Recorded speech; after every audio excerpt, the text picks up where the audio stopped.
只要美军不放弃同中国作战、同中国对抗的妄想，这个死结它是无法解开的。各位网友大家好，我是包明。这期话题我们说一说美军亚太后勤的死结，舰机燃油不够用怎么办呢？5月6号，国外军事媒体上有2篇报道评论了美军在后勤保障方面的一些情况。第一篇报道呢，认为美国在乌克兰战争当中后勤准备是非常成功的。参议员安克斯金甚至说，对乌克兰的军事援助是物流上的奇迹，一定会载入史册。那第二篇报道说的是在大陆的另一端，也就是在西太平洋，根据美国国防部的一份报告，美国在亚洲存在着后勤不足的问题，主要是缺乏足够的设施和能力来提供燃油和弹药。所以呢，五角大楼表示需要为亚太地区提供271亿美元的资金来提高供应能力。实际情况也确实如此。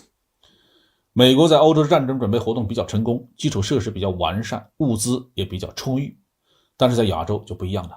美国虽然一直准备在亚洲同中国打仗，但是对于中国军事力量的崛起的速度还是缺乏预见性和思想准备。当然了，在亚欧大陆的两端，美国所拥有的基础条件也有着很大的区别。北约的成员国几乎全都是名号响当当的资本主义工业大国和经济强国，英国、法国、德国、意大利、荷兰、比利时等等，这些国家的基础设施很完善，后勤储备的条件也比较好。北约的人口呢，加起来也比俄罗斯多不少，英法德意加起来就达到了 2.5 亿人口以上，俄罗斯却一共只有 1.45 亿人。如果考虑国民生产总值的话，北约的优势就更大了。所以在欧洲为乌克兰准备物资或弹药美国人还是轻而易举的就能够实现的。但是在亚洲不存在着北约这样的军事组织，美国的2个主要的军事盟国日本和韩国，国力只有中国的一小部分，2个国家的人口加起来只有1亿7千万，国民生产总值加起来不到7万亿美元，而中国的相应数字是14亿和 17.7 万亿。而且韩国和日本呢都有一个问题那就是国民经济的门类不完整，很难像西欧那样的为美国提供完整而强大的后勤支持，这2个国家做不到。至于这个区域内的其他的国家，包括东南亚国家、南亚国家和中亚国家，对于联合反华没有什么兴趣，推也推不动。所以美国要想在亚洲进行大规模的作战准备来对付中国，那不是一般的难。台湾问题是中美之间最敏感的问题。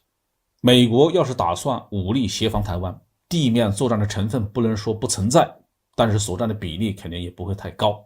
海空力量才是最主要的。而海空作战的特点就是对油料的需求是非常大，空军的各种作战飞机或海军的各式舰载机需要航空煤油。美海军的主力舰队除了核动力航空母舰之外，基本上都已经实现了燃气轮机化，需要船用柴油作为燃料。也就是说，美国在东亚地区的军事部署，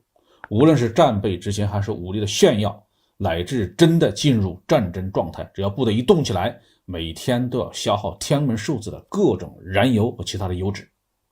燃油只要跟不上，美国军队就得灰溜溜的撤到太平洋东边去。那美国军方现在的燃油储备情况怎么样呢？从五角大楼的报告看，显然是不够用。美国在日本和韩国有若干个空军基地，每个基地都建有油料库，存放了大量的航空煤油。在它最重要的桥头堡关岛的安德森空军基地，美军修建的储量是 2.16 亿升的大型航空燃料库。但是五角大楼认为这些还不够，必须大幅度的扩充。美国打算在澳大利亚北部的达尔文市修建一个全新的燃油储备设施，2023年9月初步完工，能够存放3亿升航空煤油。美国军方还在考虑在印度洋太平洋地区部署一条高速机动支援舰，暂时可以向不同的位置提供武器弹药和燃油的补给。谁都知道油料是易燃易爆，油库的目标特征明显而且难以遮蔽隐藏，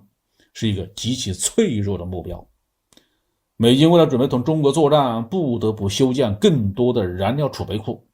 而美国在亚太地区的所有的空海军基地都在中国的火力覆盖范围之内。在这些基地里面存放的燃料越多就越不安全，所以这是一个死结。只要美军不放弃同中国作战、同中国对抗的妄想，这个死结它是无法解开的。好，这个话题就说到这里。